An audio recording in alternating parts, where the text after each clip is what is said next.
नमस्कार, स्वागत है आपका 18 नाउ स्वदेश पर। मैं हूं आपके साथ पूजा त्रिपाठी और आप देख रहे हैं गुड मॉर्निंग स्वदेश। और कल भारत पाकिस्तान का मैच होगा जिसका कि सभी को इंतजार है, सभी बहुत एक्साइटेड हैं। और इस बीच 18 नाउ स्वदेश भी दिन भर आज उस चीज़ को सेलिब्रेट करेगा और दिन भर मैच से जुड़ा फ्लेवर आपको 18 नाउ स्वदेश के प्रोग्रामिंग में भी दिखेगा। तो आज 11 बजे हमारे साथ जुड़िए और इसमें हम आपके लिए खास शो लेकर आएंगे, चाट बोले मौका मौका। और 12:30 बजे भी एक स्पेशल शो हम आपके लिए लेकर आएंगे, सेंचुरी शेयर 100 से कम। और दिन भर स्वदेश के एंकर आपको बताएंगे कि कहाँ कहाँ कमाई के मौके नजर आ रहे हैं। तो आज दिन भर वर्ल्ड कप का फ्लेवर 18 नाउ स्वदेश पर बना रहेगा। तो इस पर हम आपको और भी जानकारी देंगे। लेकिन चलिए अब शो की शुरुआत करते हैं और नज़र डालेंगे सबसे पहले एशियाई बाजारों पर। एशियाई बाजारों की जो शुरुआत है वो इस वक्त थोड़ी कमज़ोर नज़र आ रही है। हालांकि गिफ्ट निफ्टी अभी हरे निशान में है, 19,690 के आसपास गिफ्ट निफ्टी दिखाई दे रहे हैं, लेकिन बाकी सभी इंडाइसेस लाल निशान में कारोबार कर रहे हैं। हांगकांग के बाजार 300 अंक करीब नीचे है, कोरिया के बाजार भी लाल निशान में ही है, जापान के बाजार करीब 80 अंक नीचे और चीन के बाजार भी 22 अंकों की कमजोरी दिखा रहे हैं। गिफ्ट निफ्टी अगर देखेंगे तो यहाँ पर भी हल्की वीकनेस देखने को मिल रही है। इस वक्त ऐसे सपाट कारोबार हो रहा है गिफ्ट निफ्टी में। लेकिन अन्य ग्लोबल बाजारों से किस तरह के संकेत एक बार ये भी समझ लेते हैं, क्योंकि कल हमने देखा कि हल्की अमेरिकी बाजारों में कमजोरी थी और लगातार 4 दिनों की जो तेजी थी वहां पर ब्रेक लगा।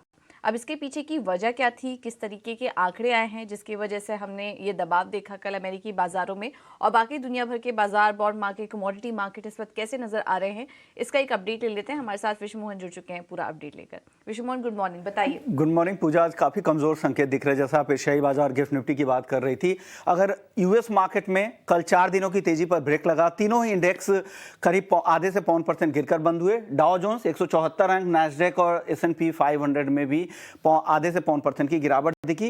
जो सीपीआई के जो नंबर थे वो अनुमान से ज्यादा थे, इससे भी मंथ ऑन मंथ बेसिस पे भी और ईयर ऑन ईयर बेसिस पे भी।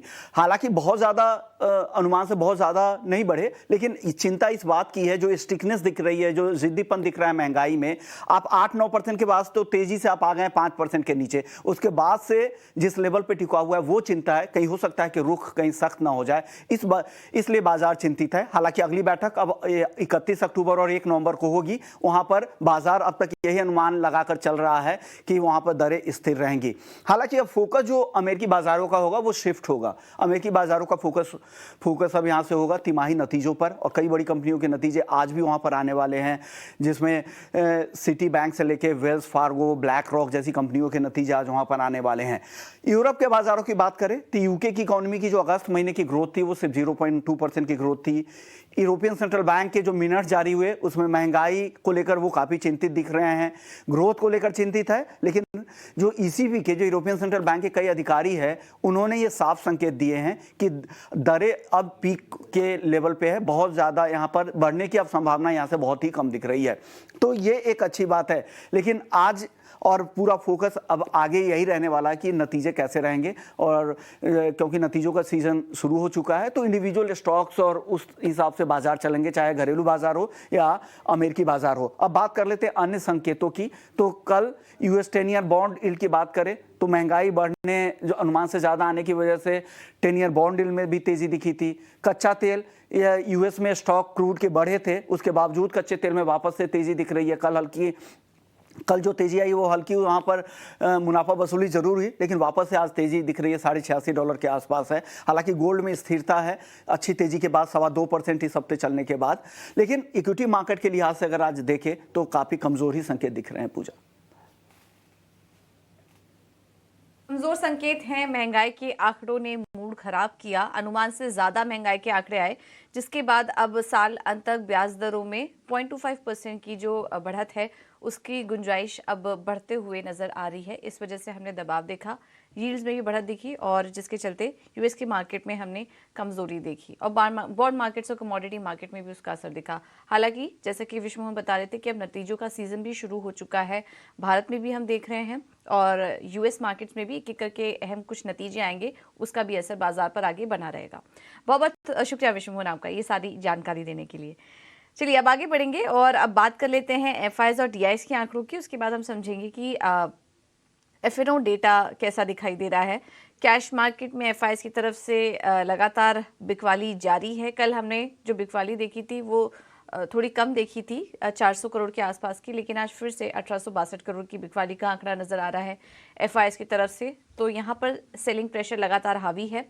डीआईएस की बात करें तो कैश मार्केट में 1532 करोड़ की खरीदारी की आंकड़ा है। इंडेक्स फ्यूचर में 252 करोड़ की खरीदारी है और इंडेक्स ऑप्शन में करीब करीब 30,000 करोड़ की बिकवाली देखने को मिली है, क्योंकि कल एक्सपायरी भी थी। उसके चलते भी ये एक आंकड़ा यहाँ पर इस वक्त बड़ी बिकवाली का नजर आ रहा है। तो ये तो हैं एफआईएस और डीआईएस के आंकड़े, और यहाँ से भी संकेत हल्की कमजोरी के ही दिखाई दे रहे हैं, क्योंकि एफआईएस की तरफ से लगातार सेलिंग प्रेशर बना हुआ है।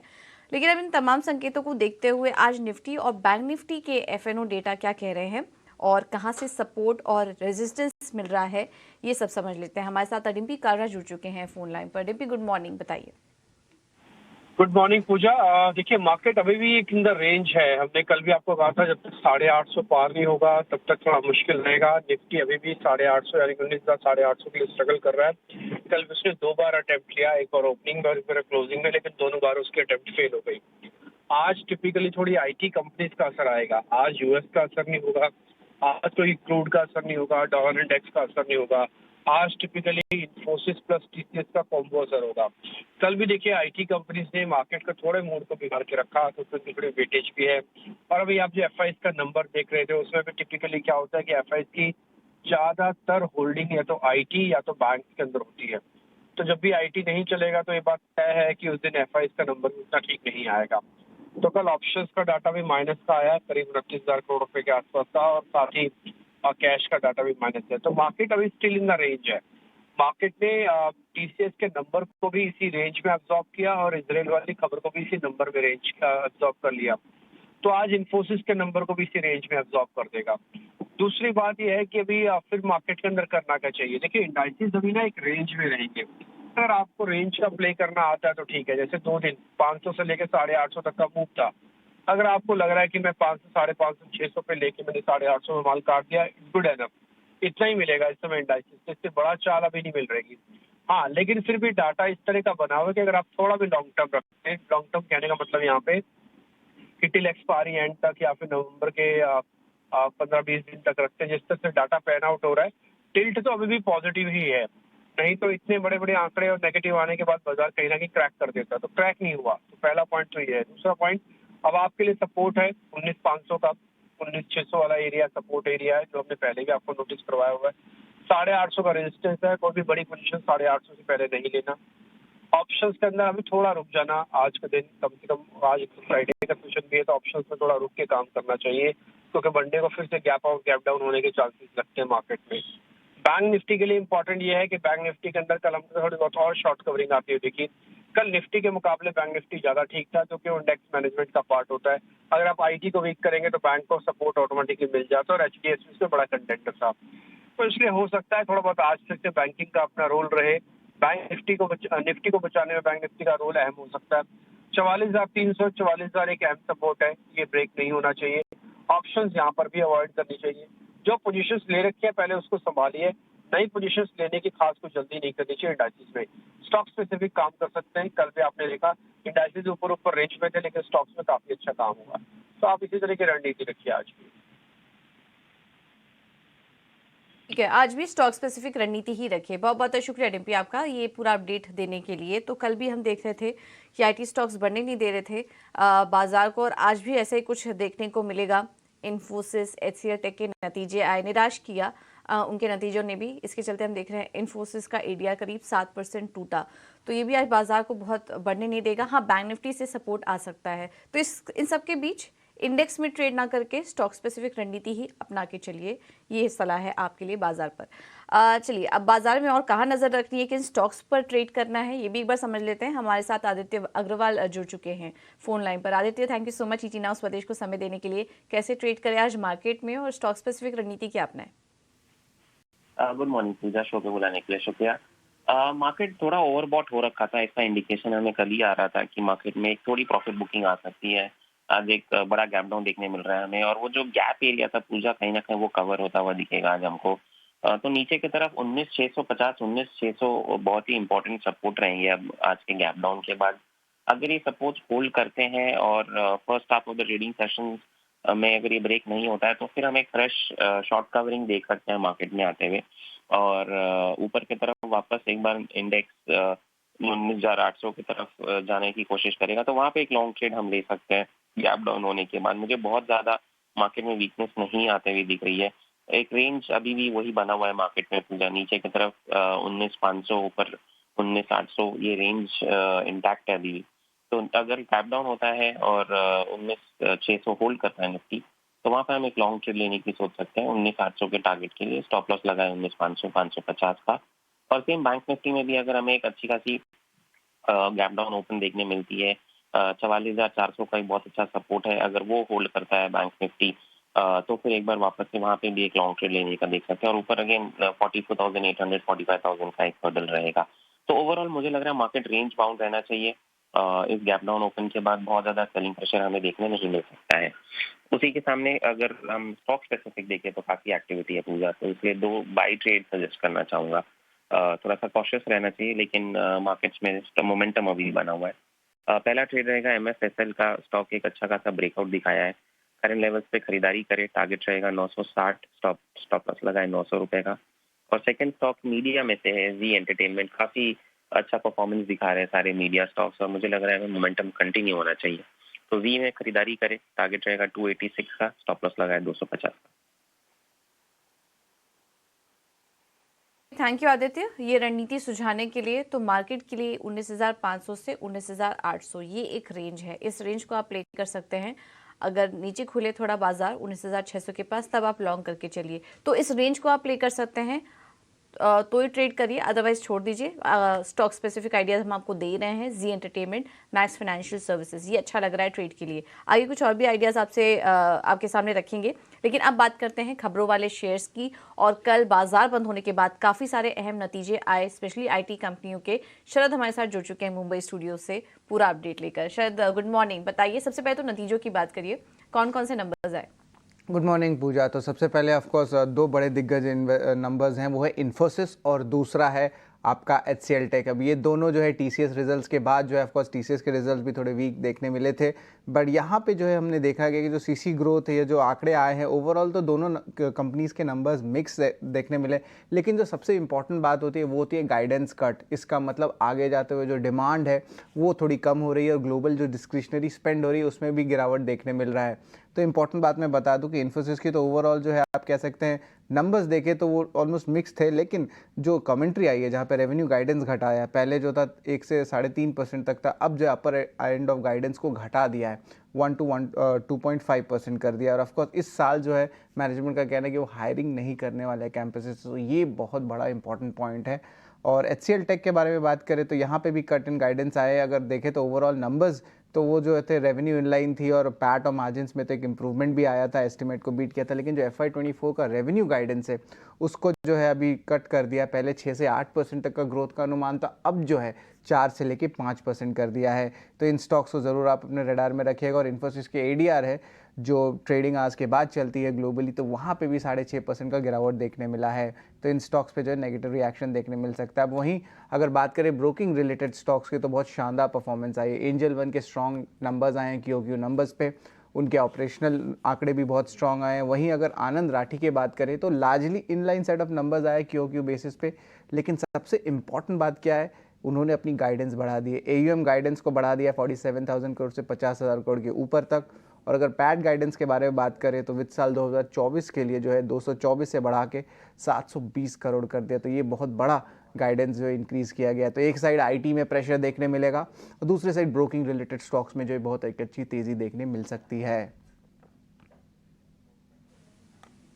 ओके, तो ये हैं कुछ अहम नतीजे जिस पर कि हम आगे चर्चा करेंगे और इन पर एक्शन देखने को मिल सकता है। लेकिन शरद, इसके अलावा खबरों वाले शेयर्स कौन कौन से हैं?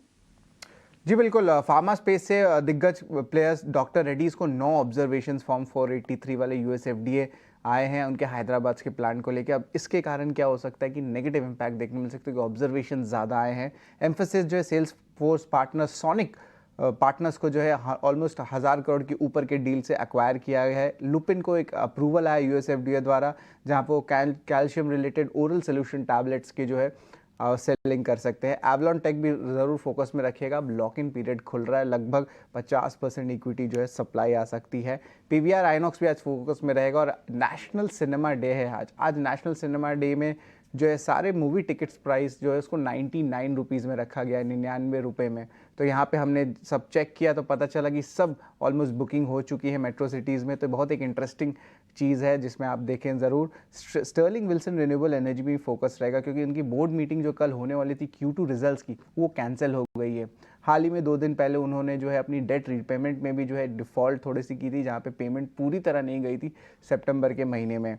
361 वेलमेंथ की बात करें तो नॉर्जस बैंक ने स्टेक लिया है। और जे कुमार इंफ्रा, यहाँ पे प्रशांत जैन के 3P इंडिया इक्विटी फंड ने जो है नई एंट्री आई है, 1.42% स्टेक की। और वहीं सेंटम इलेक्ट्रॉनिक्स में भी उन्होंने अपना स्टेक बढ़ाया है। आखिर में रेलिगर एंटरप्राइज भी फोकस में रहेगा, जहाँ पे एस इन्वेस्टर आशीष धवन ने जो है लगभग 66 बेसिस पॉइंट से अपनी स्टेक को बढ़ाई है।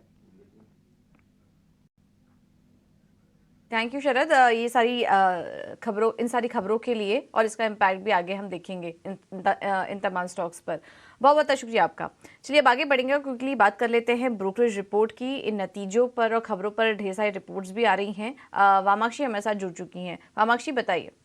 जी बिल्कुल, शुरुआत करते हैं हम HCL टेक के साथ। हम देख रहे हैं कि काफ़ी सारे ब्रोकरेज रिपोर्ट्स आ रहे हैं। उनके नतीजों के बाद ब्रोकरेजेस कह रहे हैं कि जो गाइडेंस कट कंपनी ने रिपोर्ट किया है वो एक्सपेक्टेड लाइंस पे था, मगर जो अनएक्सपेक्टेड था वो था मार्जिन बीट। यहाँ पर पॉजिटिव सरप्राइज देखने मिला है। इनफैक्ट सेकेंड हाफ को लेकर काफ़ी बेटर स्टांस लिया है कंपनी ने। तो ओवरऑल गोल्डमैन सैक्स, UBS और बैंक ऑफ अमेरिका ने अपनी न्यूट्रल की राय को ज़रूर बरकरार रखा, मगर अपना टारगेट प्राइस उन्होंने बढ़ाया है। JP मॉर्गन की तरफ से अंडरवेट की राय आ रही है 1070 के टारगेट प्राइस के साथ। इसके अलावा आप फोकस करेंगे हम इन्फोसिस पर। कंपनी की जो FY24 की जो गाइडेंस कट है ये एक नेगेटिव है, मगर ओवरऑल FY25 का जो आउटलुक है यहाँ पर कोई भी चेंज नहीं नजर आ रहा है।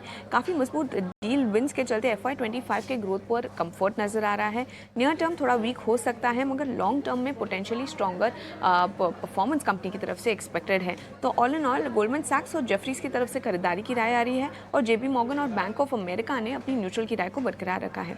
इसके अलावा हम फोकस करेंगे NMDC पर। नुवामा की तरफ से रिपोर्ट आ रही है। उनका कहना है कि कंपनी एक अच्छे पोजीशन में है बढ़ते डिमांड को केटर करने के लिए। फ्रॉम ग्लोबल प्राइसेस के चलते कंपनी का फायदा हो सकता है। ओवरऑल उन्होंने अपने FY24 और 25 के EBITDA अनुमान को 23% और 20% से बढ़ाया है। फैक्टर इन कर रहे हैं हायर प्राइसेस और वॉल्यूम, और इसी के चलते NMDC पर नुवामा ने अपनी खरीदारी की राय को बरकरार रखा। टारगेट प्राइस उन्होंने बढ़ाया है। इसके अलावा इनक्रेड ने एक पेयर ट्रेड सजेस्ट की है। कोल इंडिया पर बिकवाली की राय दी है और NMDC पर खरीदारी की राय दी है। इनका कहना है कि कोल इंडिया प्रोडक्शन रैंप अप कर रहा है, मगर ऑलरेडी ओवर सप्लाइड ग्लोबल कोल मार्केट है। इसके चलते ई ऑक्शन प्राइसेस में फर्दर रिडक्शन एक्सपेक्टेड है, और आयरन ओर जो है वो शॉर्ट सप्लाई में रहेगा इंडिया में। तो इसी के चलते कोल इंडिया पर बिकवाली की राय, NMDC पर खरीदारी की राय। और आखिर में हम फोकस करेंगे किम्स पर। इक्विटस की तरफ से रिपोर्ट आ रही है। इनका कहना है कि ग्रोथ मोमेंटम काफ़ी मजबूत नजर आ रहा है। सिनर्जीज जो एग्जिस्टिंग नेटवर्क से है इस पे इसी के चलते टर्न अराउंड देखने मिल सकता है। कंपनी के पास वेल डिजाइंड एक्सपेंशन स्ट्रैटेजी भी है। तो ऑल इन ऑल इन सारे पॉजिटिव फैक्टर्स के चलते इक्विटस ने किम्स पर लॉन्ग की राय के साथ कवरेज शुरू की है, टारगेट प्राइस 2293 रुपीज़ के साथ। ओके, थैंक यू वामाक्षी ये सारे अपडेट के लिए। चलिए कमोडिटी मार्केट का भी अपडेट दे देते हैं। अनुज गुप्ता से हमारी बात हुई थी, जिन्होंने अपनी कुछ रणनीति भेजी है। उनसे संपर्क नहीं हो पाया, लेकिन उनके कॉल्स हम फटाफट ले लेते हैं। पहले तो गोल्ड में उन्होंने खरीदारी करने की राय दी है। दिसंबर फ्यूचर्स 57,700 के लेवल्स के लिए स्टॉप लॉस होगा 57,450 का, टारगेट होगा 58,200 का। गोल्ड में निचले स्तरों पर खरीदारी करने की ये सलाह दे रहे हैं। कच्चे तेल में बिकवाली करने की राय है 6,780 के लक्ष्य के लिए। स्टॉप लॉस होगा 7,120 का, और कॉपर में भी बिकवाली के ही राय है इनकी तरफ से 695 के लक्ष्य के लिए। स्टॉप लॉस होगा 711 का। तो गोल्ड में तेजी की राय, वहीं उसके सामने क्रूड और कॉपर में बिकवाली की राय अनुज सुझा रहे हैं। चलिए फिलहाल इस बुलेटिन में इतना।